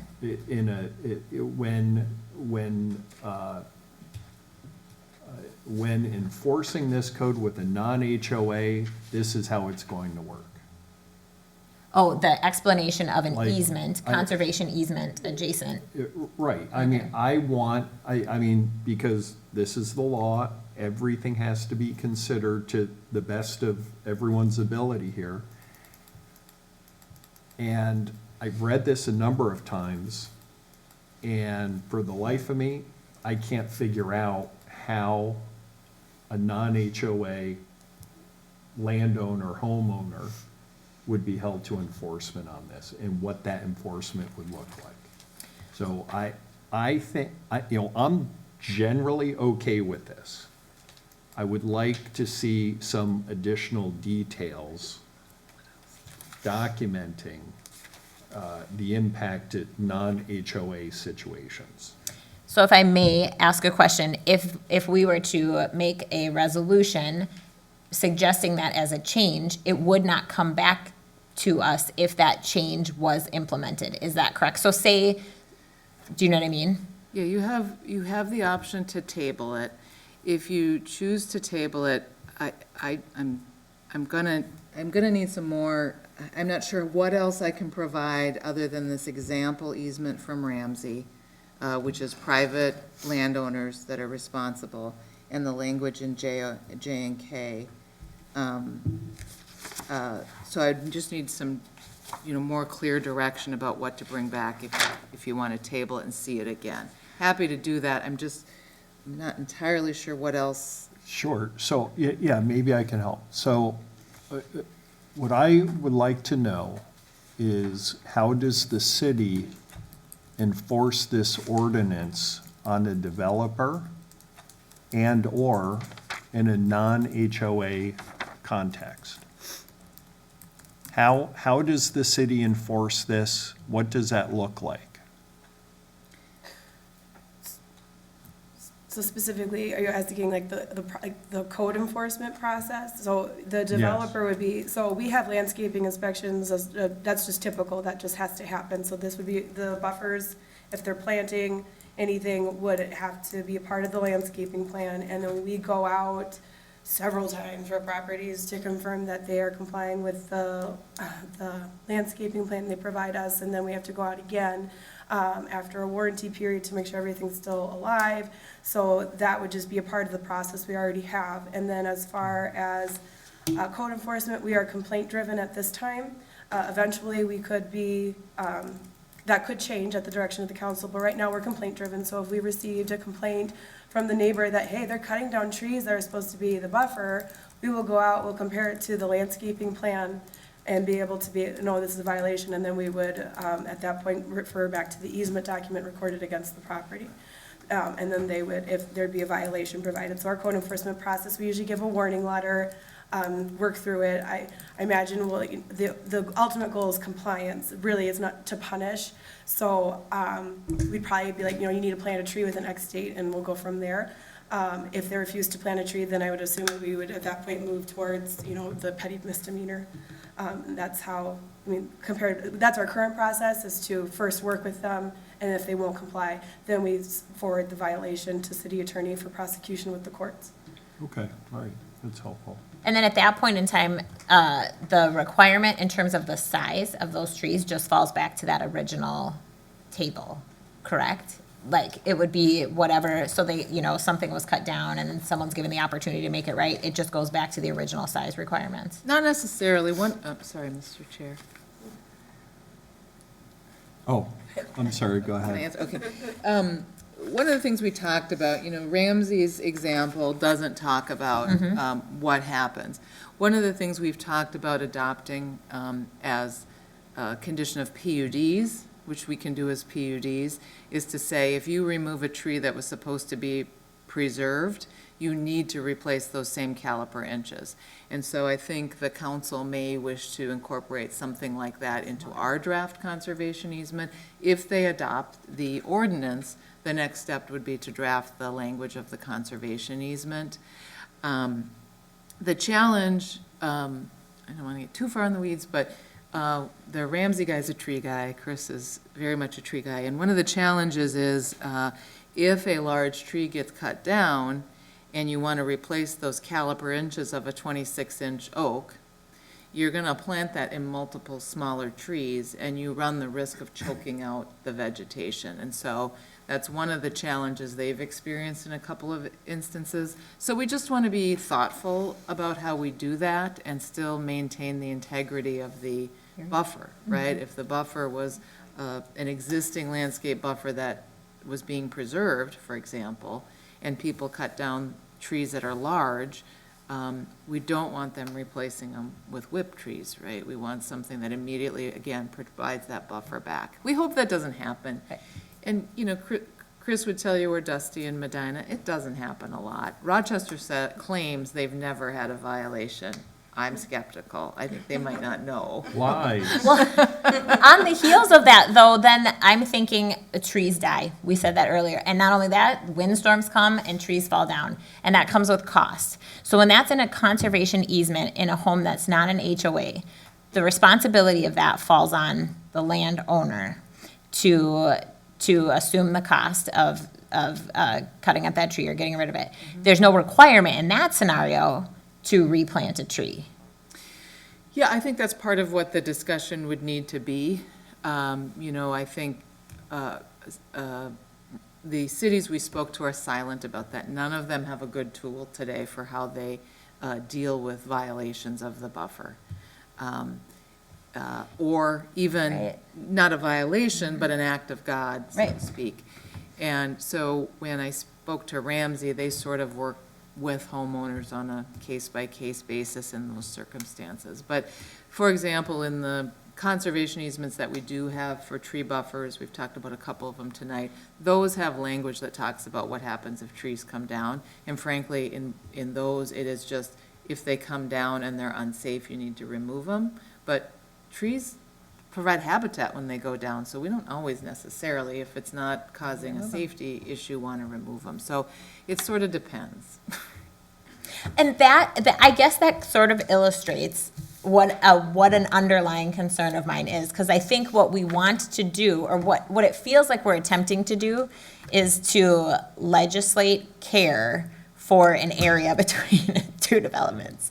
And that is tricky, because ideally, if people just individually decided that they were going to do what was in the best interest of, and even answering that question. But anyway, that is why this feels a little bit convoluted. But overall, I can see a benefit to moving forward with it. So if you feel like your questions were, or do you, I guess I would be curious for you to make a motion just so that you can add in. My only concern for a change at this point in time would be to see it move from a misdemeanor to a petty misdemeanor. But if you have additional language you would like to request being attached to it, that's where I'm at.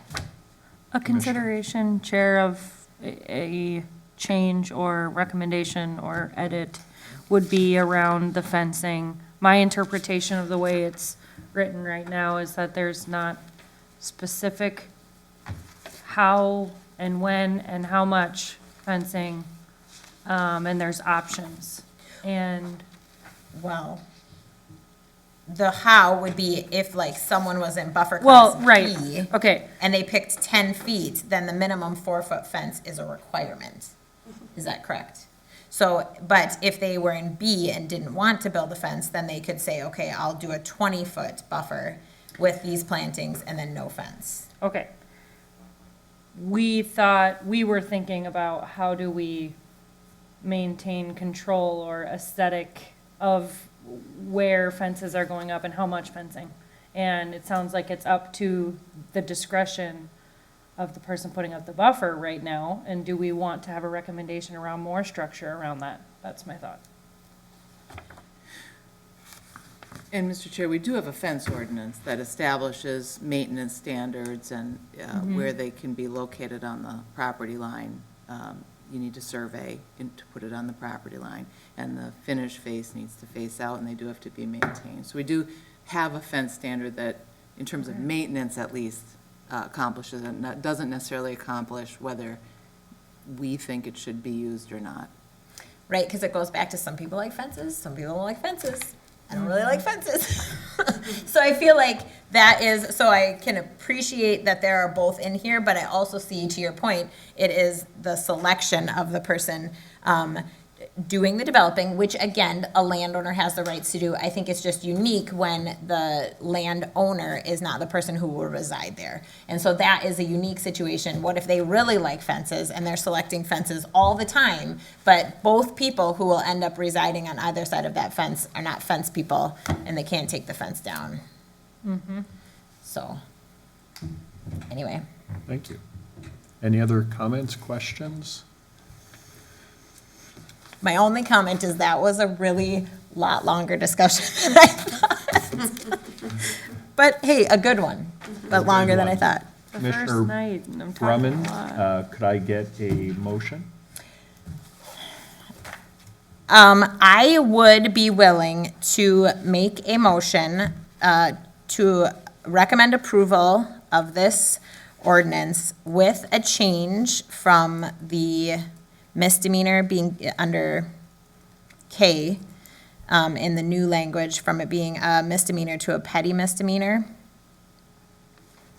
And then I would just add additionally that the native plantings be taken into consideration for the transitions over. And then additionally, I would like to see the option of native, and you had used language about Vegetation that's compatible with. vegetation that is compatible with native wildlife in lieu of shrubs.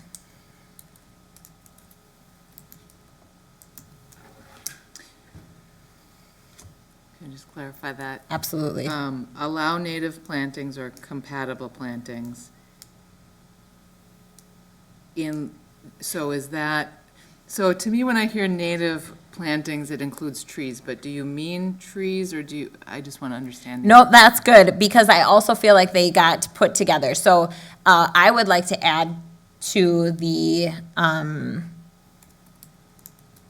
trees and the shrubs, the plantings be compatible with native wildlife.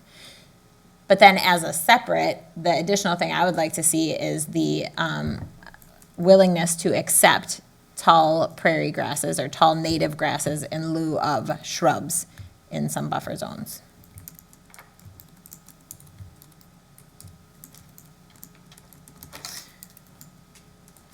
Can I just make sure I got that? Please. So change from misdemeanor to petty misdemeanor. Encourage native plantings or compatible plantings in the buffer.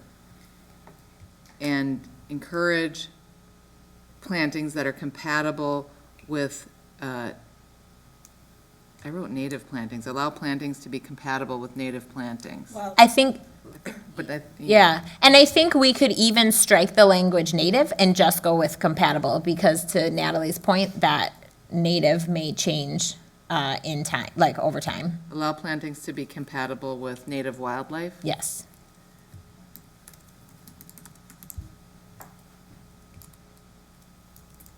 Okay, one more time.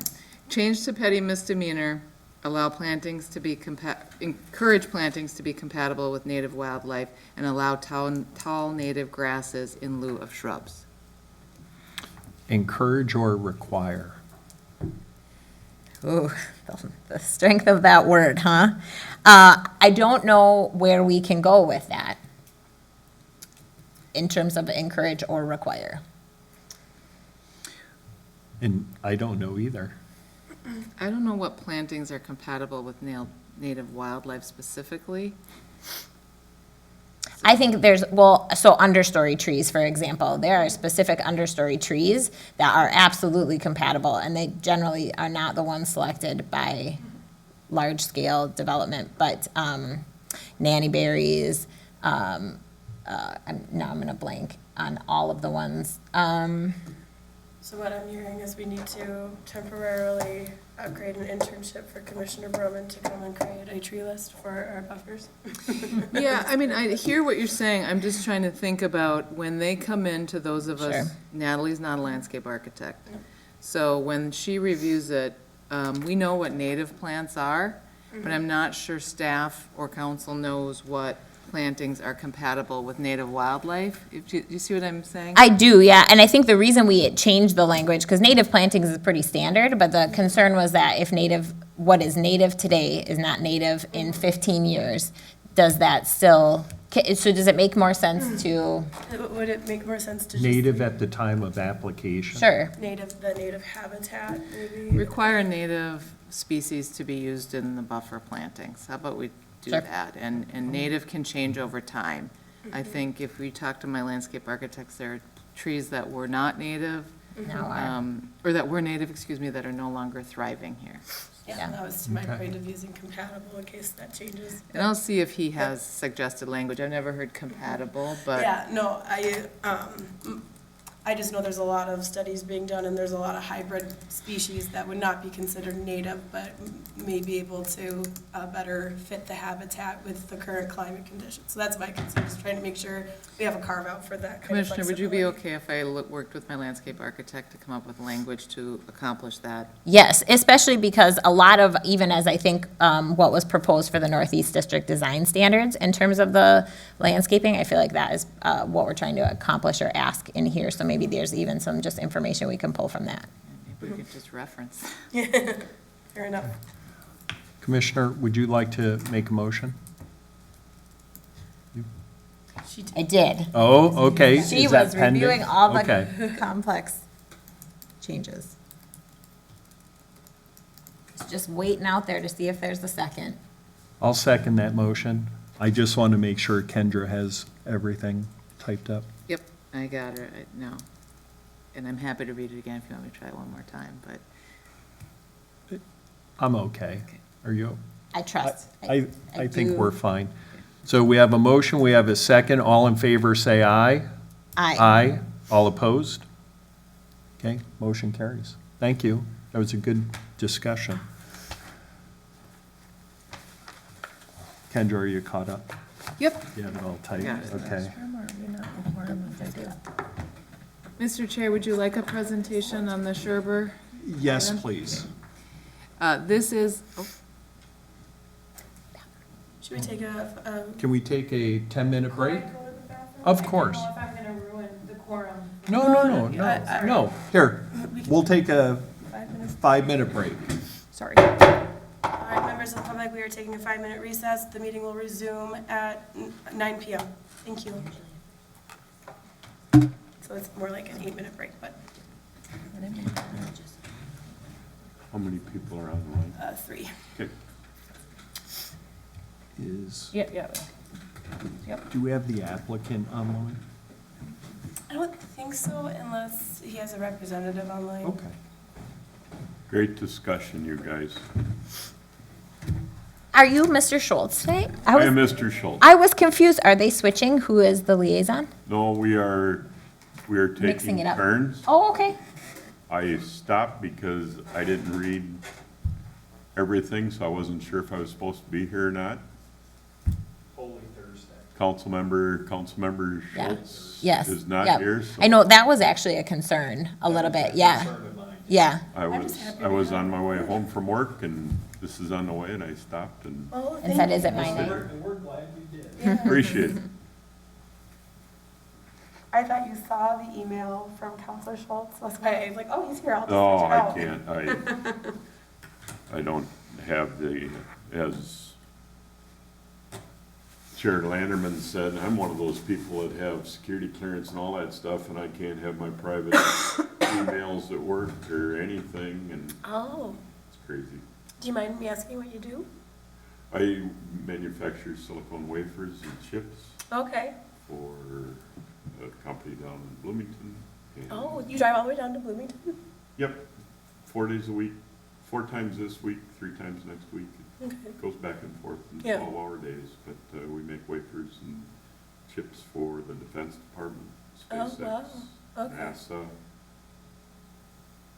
Detroit Domestic Automobiles, and Wow. Apple, and Google, and all kinds of companies. And so you're actually manufacturing, or you oversee it? We're manufacturing wafers. I'm one of the production managers. You're a production manager, okay.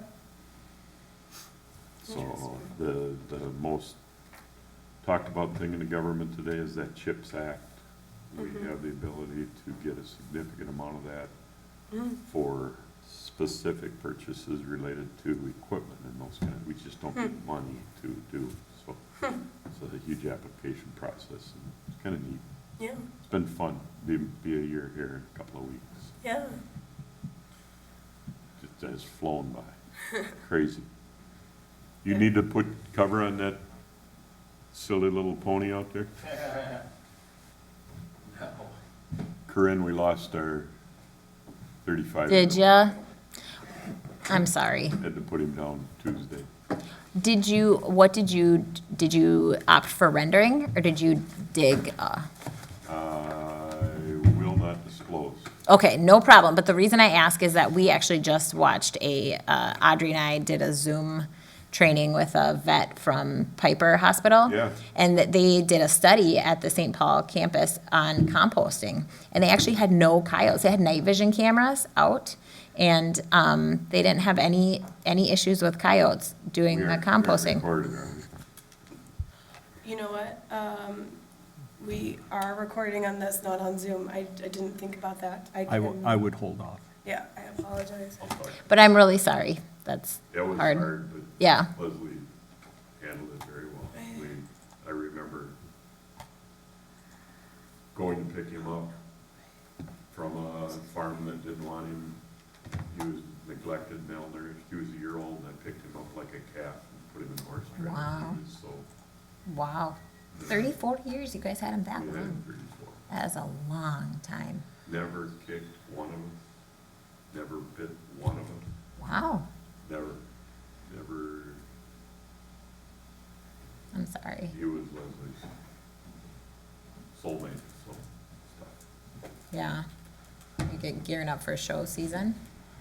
Yeah, she's getting ready for, with her 5-year-old, so that'll be fun to watch. Doing good.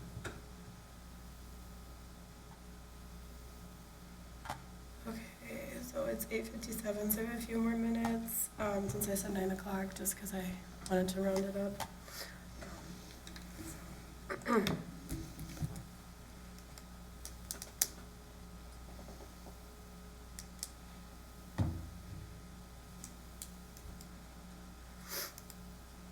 Just trying to find the U of M studies that are going into hybrid plants. So it's like, just because I feel like this has come up before, and poor Kendra doesn't know what to do when I bring it up in terms of writing it in the language. Because I don't think that's the exact term that they're using, but it's a term of art, it's evolving. But we just stepped about 30 years back in time with this recent winter. This is winters we had back in 80s. But you know what? So we also took a pasture management class from the University of Minnesota Extension, because I just don't have enough to do. And then the thing that we learned is that the most recent winters are what's actually hard on your pasture, because when you get those extreme swings in temperature and it's not covered with the insulation layer, then it'll end up with those bare spots. Yep. Yeah, so I'm actually looking forward to what it'll look like coming back this year after the winter we've had. I mean, once the snow eventually all goes away by Spent a May. lot of time on my patch. Right, so. All right, we're going to go back on the record. Are we recording? And we are ready to go, Mr. Chair. Go ahead. Do I need to hit this to? Oh, go ahead. I apologize. Whoops, and I've lost my mouse. There The next item is a request for an extension to a conditional use permit and site plan approval for T. Sherber Roll-Off. Well, Natalie gets it up, I don't have a lot of graphics. So the site plan and conditional use permit was approved at 23240 County Road 30. That's at County Road 30 and 19 on the northeast corner. The approval was granted in May of 2021 to allow contractors operate